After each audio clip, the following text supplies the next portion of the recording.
Chernobyl poses this deceptively complex question in its opening moments.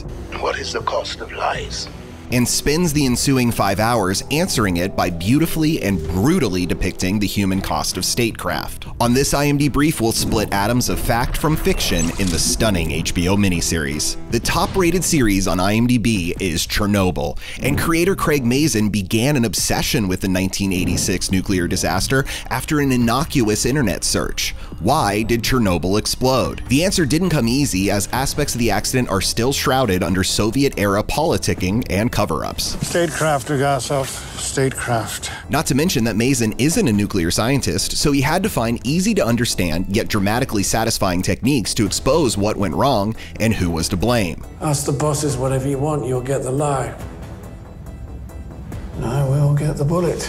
Since deception and statecraft did not meet their end with the fall of the USSR, Mazin summarizes his intent for telling the story of Chernobyl now, and in the way that he did by admitting, "I'm not sure humans are equipped to move through existence without lying to each other. It's the big lies that we have to be really careful about, because in the end, the truth doesn't care.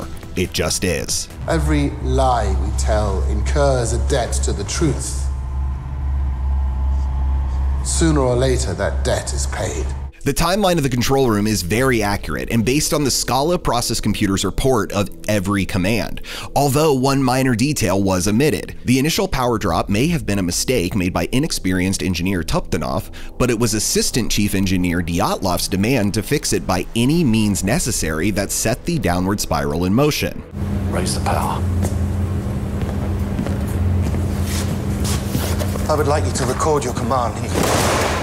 Raise the power. Valery Legasov was a huge part of the effort to bring these facts to light, but, and this one came as a surprise, he was not at the Soviet show trial of Dyatlov and his conspirators at Chernobyl. We will resume tomorrow. Let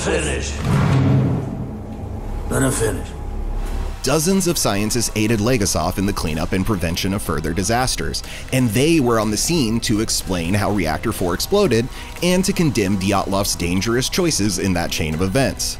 Ulana Khomyuk was a composite of these scientists, and Mazin explained that he chose a woman to symbolize the one slightly more progressive aspect of Soviet society at the time, the high number of women in science and medicine. I'd like to think that if I spoke out, it would be enough. But I know how the world works. After the actual Vienna testimony in which Legasov described all of Chernobyl's man-made mistakes, except for that fatal flaw in the safety shutdown switch that essentially ignited the nuclear core explosion, Legasov worked within the USSR to expose the truth about that avoidable defect in the control panel's AZ5 button. And his peers in the scientific community responded by ostracizing him. In a just world, I would be shot for my lies, but not for this, not for the truth. Scientist. And your idiot obsession with reasons.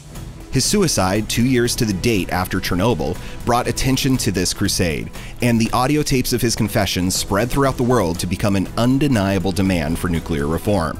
That is the most important thing, General. For more trending stories and some true tales, stay tuned to imdb.com/imdbrief.